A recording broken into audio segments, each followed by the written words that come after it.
Hello, everyone. Welcome to Speak Up Sis Podcast. This is the place where everyday women and men have an opportunity to share their stories to inspire yours. We have conversations that connect here on Speak Up Sis Podcast. I'm your host, Angel Charmaine. And this is the one-on-one with Angel segment. This is the heart of Speak Up Sis Podcast. This is where it all started, me having one-on-one conversations with everyday people in order to inspire the stories of everyday people. So y'all know me, I don't do a whole lot of jaw jacking. Let's go ahead and get into it. I want to introduce all of you to Dr. Claire Smith, Claire A. Smith. How you doing, Claire? Welcome to Speak Up Sis Podcast. How are you doing this evening? Hi, Angela. I am doing well. We had rain and now we have a little sunshine. What could be better to start the program with a little sunshine? Yes. Well, I'm looking forward to talking with you and appreciate you having me. Oh, most definitely. I am so grateful that you reached out to me. You've got a wonderful platform of your own. You provide a necessary you provide a necessary skill for people, a necessary service for people. And so I'm going to give you a minute to share with the people a little bit about who is Dr. Claire A. Smith and what you do. Okay, so I've worn many hats in my lifetime. I've taught, I've led youth, in different areas. I've done some international stuff. I've pastored. All these different things, but they kind of coalesce and come together in what I do now. I'm an author, speaker, spiritual mentor, and coach, and I help busy leaders manage their lives so that they have time for themselves, the people they love the most, and God, and to do so without stress and guilt. Because there are different pieces in there. It's one thing to find time, but it's another thing to do it without feeling guilty and stressed out. Right. So I think we all need that. We all need everything you just talked about. Every single bit of it. What I love the most about what you do is this idea of helping busy leaders. People who have lots of things to do. They've got lots on their plate. They wear several hats, not just in life, but on a day-to-day basis. They're swapping out hats all the time. But one thing that I have learned on my short journey in life is that busyness doesn't necessarily equal productivity. Do you find that working with busy leaders that they think because they're so busy that they're actually getting things done? Yeah, that's such an important distinction that you just made, that busyness does not equal productivity. And there's some questions in there that we always have to ask. What is productivity? Is it doing a lot, or is it doing what's most meaningful and most impactful? Because if you think productivity is just doing a lot and taking off a lot of things, then the business may seem necessary, it may seem satisfactory, even rewarding. But if we understand productivity in a slightly different way, as in producing what is most impactful, but not only what is most impactful, but what is most aligned with my purpose, then it changes our whole understanding of what business really is and why we need to be busy.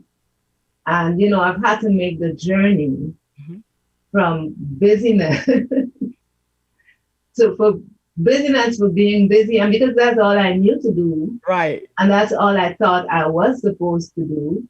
If I saw something, fix it. I could do it, I do it without understanding the deeper aspect of it. And I see that with people. I think it's not by accident I do what I do, because I'm working with people in many ways who face some of my same struggles. So while the work I do is not about me, in a sense, like I'm not trying to get them to be me or Right. to have my exact journey, Hmm. it still is it still is coming out of my experience Right. and my times of reflection and the whole learning process. Most definitely. I totally get it. Even in what I do and sharing stories, Revelations 12 and 11, I probably say this every episode, but I don't care. I'm going to say it. Revelations 12 and 11, right, tells us that we overcome by the blood of the Lamb and the word of our testimony. But I tell people that doesn't mean you're just supposed to be blabbing everything everywhere, right? You share your story as it is aligned to your purpose. That's why I loved when you said aligned. I'm like, yes, yes. So I like that. I like that. Well, tonight we're going to be talking a little bit about life lessons, love, and what those three things sort of mean to you in your own life and in your business. So let's kind of start with this whole idea of busyness versus productivity and what that looked like for you, which led into you creating this space for other people. Yeah, like I said, I was busy for a lot of my life. I'm busy now, but in a different way. But I was busy, I would say, from school, you know. Mm-hmm. High school, you have your extracurricular activities. Accept became a Christian when I was in high school as well, in the latter part of high school, and that, there were activities related to that. But the whole teaching Sunday school, leading camps, remembering to slow down my speech. I was going to race off. I'll give you a little joke. I was in Jamaica and I heard about this girl I knew from Guyana who was there. We were all students, and I went over to meet her. And we just started talking and chatting. And the Jamaican young lady was standing there, and then she said, I don't understand a word they all said. Oh, So goodness. I will try not to go full speed ahead. You are So okay. And for our listeners, before we started, Claire was talking, and I was like, okay, your accent is a little thick. So I'm going to have to listen carefully. So if you all see me staring intently at the screen, it's because I want to make sure that I get every drip drop of these nuggets of wisdom that this wise woman has for you all as well as for me this evening. So I'm listening to you, Claire. yeah, and for my part, I'll try not to go like if I'm running to catch a train that's just gone up to the station. It's So okay. yeah, so I grew up with a father who was a pastor and had several churches at one time. He had his own three, but he was always filling a need somewhere. So at one time he had double figures. I kid you not. So I saw that. I saw my mom who taught and was involved in extracurricular activities, different committees and so on. So it just seemed a natural thing to do. And serving in a place where the need was great after university and theological college and all of that. And just, I could do it, I did it. And I don't look back with regret. That's Mhm. one thing. How I look at it is I did what I knew to do with what I had. And Right. all the time I was praying and seeking to do what God wanted. So I don't have to look back and say, I wish, I wish, I wish. I Mm, can look back and say, I learned. And yes. that's a very different space. So I did that, and it did take a toll. Part of the toll was not of my own making in the sense that there were some health things that were happening that I didn't realize. Hmm. The kind of things that are not easily discerned. But when I started creating space, it's funny when you create space, God is able to show you things. Right. So, but so I had that period of busyness, and one of the other things from that period of time, and this is mostly my time when I was home And home is, for those who may wonder what you mean by home, because I do live in the States, but there's a home that will always be home, and that is the country of Guyana. I am a Guyanese. Guyana is located on the southeast coast of South America. Mm-hmm. It's part of the English-speaking Caribbean. Okay. So when I was home, there were some things that happened, but I didn't get why. I had to kind of leave to figure it out. Um, and going with that, when I left home just before, maybe a year before, and then 6 months, 8 months, two relatives died, Mm-hmm. very close to each other, my mother and a cousin. And dealing with that, and at the same time trying to keep everything going like nothing had happened. You know, I took some time off and then to go full back in like if nothing had happened. So the busyness was there. You know, sometimes busyness can keep you going and Mm-hmm. sometimes it can prevent you from going. Oh, that's good. Um, and prevent in the sense that you're too busy to see sometimes the bigger picture. Yes. And sometimes too busy to see that God might have some other things. So an example is I always thought I would serve in Guyana. Mm-hmm. That was my assumption. I never saw myself serving outside of Guyana. And that was a whole thing in itself, coming to grips with God was telling me, stay. That was, they were at several levels, it didn't make sense.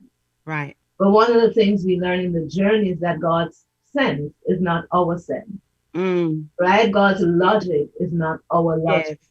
And if we keep trying to use our logic, our sense to figure things out, we'll end up frustrated Yes. and we'll end up disappointed. Most And definitely. so that brings me to talk about God's love. Mm-hmm. One of the things that happened when I came here to do postgraduate studies. And one of the things that happened, I think, for the first time in a long time, I didn't have several irons in the fire. My focus was studying. Mm-hmm. And yeah, I had some extracurricular things, church choir, that was fun, you know, Black Caucus, that was fun. But my focus was on studying. Mm-hmm. And I started carving out time in a more intentional way to meet with God. Right. It was always been something, you know, as a young Christian, it was emphasized. Quiet time, doing God's will, those things were emphasized. Quiet time as in time you spend in prayer and reading the Bible. And trying to keep up with studies back in the classroom, you know, I found on a daily basis it wasn't really happening like it should. Mm-hmm. So I decided to set aside 1 hour on a Saturday for that time. And that I think that was pivotal in my life. Mm-hmm. I started getting a handle on some things that were happening with me. Started hearing God in a different way, and in that, I can't give a sequence. I just know that was a big piece of it. There were some other things going on, but that's when I suddenly had the revelation that when I said I accepted Jesus Christ as my Lord and Savior, Mm-hmm. how I lived was with Jesus as my Savior, but not my Lord. Mm. And it may seem contradictory because I said, you know, I was always trying to do what God wanted. Uh-huh. When God called me to the ministry, that was God. It wasn't like God was like, oh, you don't have me as Lord, I'm done with you.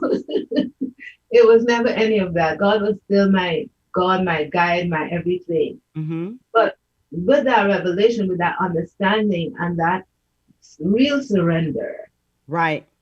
it just changed things and brought me to a different level in God. So, And things, excuse me for interrupting. I'm going to slow you down for a minute. We do this on Speak Up Sis I podcast love it. because I need it. I like to be able to get to the heart of it, to get to the meat and pull out, because you said a lot. And I want to make sure that we digest some of this.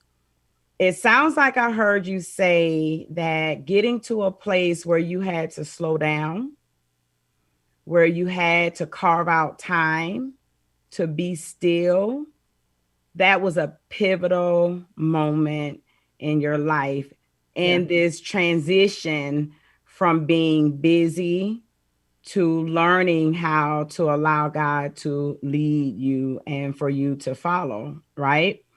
So even people who are, whether it's professional, whether it's spiritual, whether it's a busy mom somewhere who's just doing the most, I think that's good for us to make sure we allow to resonate that you got to find time to be still.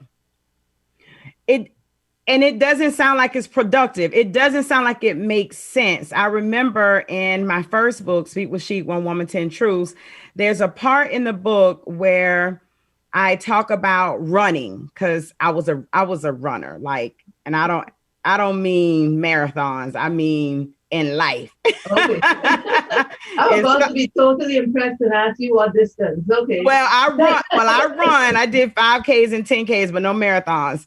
Okay. But I remember getting to this point where I thought, I heard the Lord say, be still.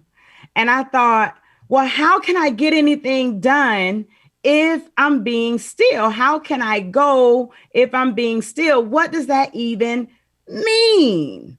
And I think it's important for people in whatever walk of life they're in to understand that in order for you to move in purpose forward and upward, you're going to have to find time to sit still, to be able to think and hear yourself think and hear God talk to you, right? So I think that's really important. I didn't want to run past that because that is important.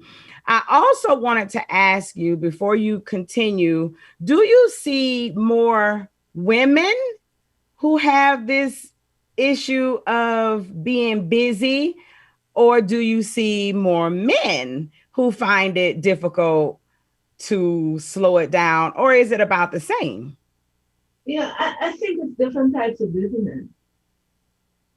Um, for women, I think a lot of times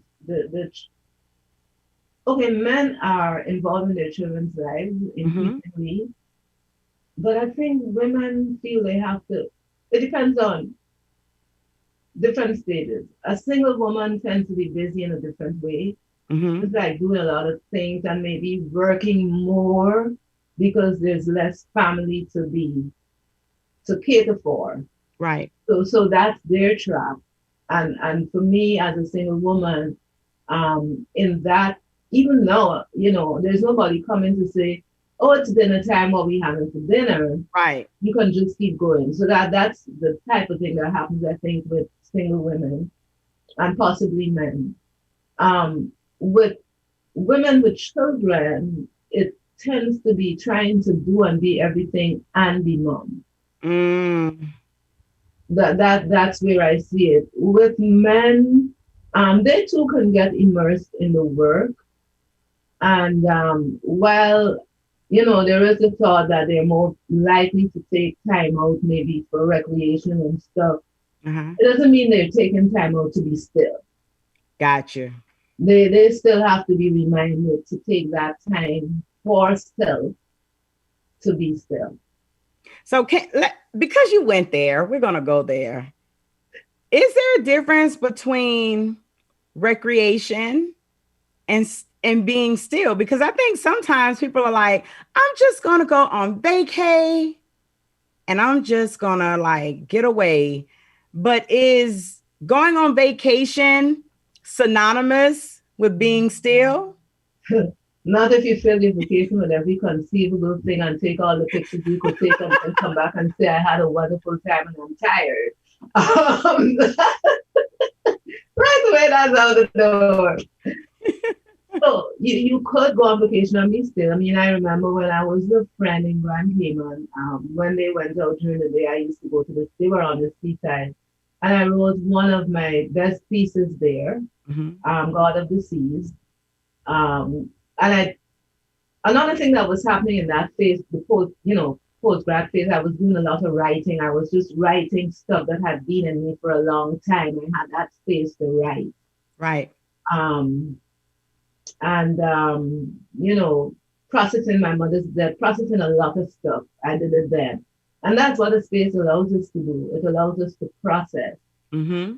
So I talk about rest and renewal, and I actually make a distinction. Mm-hmm. Rest, we sleep, we hopefully rest. Some people don't do what they need to do to have a good sleep that's restful, which is a whole different topic. um, and we can be renewed through rest, but I like to think of us having intentional periods of renewal. So like I have a Sabbath, and it's not necessarily 6 to 6, it may not be whole day, but this is the day when I wake up and I'm like, oh, there's no agenda today. I don't have to. No appointments. I can just sit, let my thoughts flow, pray, write, read the Bible, read something else, maybe talk with somebody, It's that time when we just are. I can be. You can be. And I think it's important to have many times like that every day. Reflect on your day, write down, see where you need forgiveness, see where you need to do better the next day, that kind of thing. That is critical. You can do it on vacation. Like I said, I did it on vacation, but you would have, and sometimes the change of place does help. Right. But you would have to intentionally build it in, or it will not happen. Right. That makes sense. So I told you 30 minutes comes and goes so quickly. You wouldn't even believe it, right? I want to make sure we get into the love component, because I believe that a lot of times when we say love, we think relationship with a man and all that kind of stuff. But I do believe that love has its part in a different way, and actually in several different ways, when we start looking at being busy versus being productive. How would you incorporate this idea of love into this whole discussion? What does that look like for you? Loving who, loving what? How's it fit? Loving who, loving what? Love is a commitment, isn't it? And that's the piece we often miss. There's Hollywood love. Mm-hmm. There's the storybook love. I want that too. And there's God's love. Well, the thing with Hollywood love, it's like a tinsel, isn't it? It's kind of fleeting. Yeah. There are aspects of it that are worthy of emulation, but in general. But the thing with love, I think it is hard to love in a very deep way without God's love. The reason I say that is our finitude. We're finite beings. We have limits on our capacity in all areas. So where do we go for the infilling when life gets rough and it's hard to love? It's challenging without an understanding of God's immense, endless, boundless love. Right. And in that period when I said there were so many things mixed up in there, part of it was coming face to face with God's love. Not from an intellectual perspective or just the Bible told me so, which is critical. I mean, that's where we first encounter it, right? So I'm not trivializing this. But John 3:16, God so loved the world that he gave his only begotten son. But what does that mean for me? Mm-hmm. What does it mean for the world? Other than something we learned, for those of us who went to Sunday school, something we learned there. And I had a life-changing moment when a friend invited me to a speaker at her church. His name is Brennan Manning. And one of the things he said, he's big on love and God's love. And one of the things he said was, and I don't remember precisely, I did it one time, but he said, imagine Jesus is looking at you and you're looking into Jesus's life and you see the love in his eyes and you hear him sing. And that's the piece I don't remember what you hear him say. But it was transformational for me because for the first time, I had an emotional encounter with this love and an emotional response to this love. And I firmly believe that is what allowed me to be in full surrender to God. Because understanding this love in this at this level, it's understanding that regardless of what may happen, regardless of what my circumstances may be like, God has me. Nothing can separate me from God's love. And I can face anything. And when we know that, we're free then to truly love ourselves because we begin to have a sense, another sense in another way of our value to God. And then we can love others because God is taking care of us. So we don't have to be withholding our love in fear that someone will hurt us because the one whose love surpasses all other will uphold us. Right. And one of the other things, and it was interesting because around then I was looking at the prodigal son, and that was one of the things Brennan Manning spoke about, that this father who never stopped loving, never stopped looking, and ran to meet and hug that son in his probably stink condition. Right. Everything, he was probably still smelling like the pig. Like the pigs. But this father, and that's our father, our God. Some people are more comfortable with mother. The thing is, God is more than we can envisage. And for many people, father is still the predominant thing. And this father loves us because of who we are. But this father created us. We are his creation. God loves us. Right. But this father loves us in our state, and this father loves the potential in us. Right. And continually calls us to be more as we get more and more aligned with his purpose and pushes us out to be more. Because there is more. There is always more. We can be more. We can do more. But not from a place of unease and busyness, coming back to that. But from a place of loving surrender as we continually open ourselves to hear God and to receive from God and to obey God. And that's why it's so critical that we have those times of rest and renewal, because without those, we lose sight of who God is. Yes. We lose sight of who we are. Yes. And we lose sight of what we're called to do. I agree. I agree with all of that. I could probably sit and listen to you like forever and ever. I truly can. I want to say this because our time has been well spent. I want to say this to all of you who are listening or watching, is that this love that Claire has been talking about, this non-commercialized, non-fairy tale, non-Hollywood kind of love that she has been talking about, it is really necessary for you to get to a place where you will be still. You need that type of love in order to be able to follow, in order to be obedient, in order to not care about the things of this world. When the Bible talks to us in Matthew about not caring about what you're going to eat and not caring about what you're going to wear and not caring about what you're going to drink, all of that is about allowing our Father to lead us. And when you're walking in that place, then you won't feel the need to strive for all of the things and the cares of the world, but you will rest in Him. And in that kind of love, you'll learn how to go from being busy to being productive, doing what it is that you have been purposed to do before you were even placed in your mother's womb. So with that, everyone, I want to say thank you, Dr. Claire ClaireAnnSmith, for coming on to Speak Up Sis Podcast and dropping some gems about life, your life, and some lessons you've learned, as well as the love of God.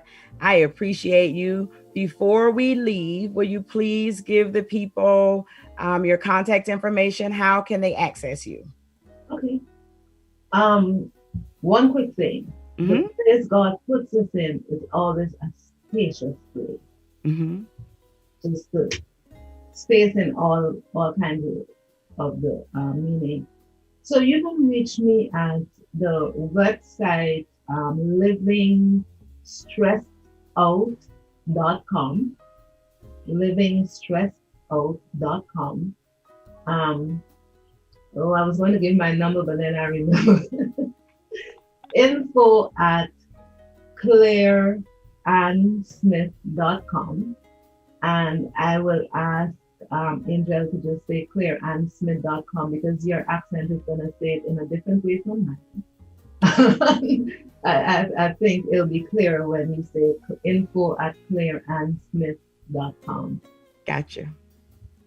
I will make sure that all of your contact information is printed in the description for the podcast, but that's info at ClaireAnnSmith.com. But I'll make sure that you all have that in the description of the podcast, as well as on the post. So thank you, every single one of you, for tuning in tonight for One-on-One with Angel, as I had a very beautiful conversation with Dr. ClaireAnnSmith. It is rare that I get a person in here who can talk about Jesus as much and as long as I can. But it has been nice. And so with that, everyone, I want to remind you to remember to always open up your mouth and speak up. This has been Speak Up Sis Podcast, and I'm your host, Angel Charmaine. Until next week, Monday. Bye. Bye-bye. Thank you so much, and God bless everyone. Thank you as well.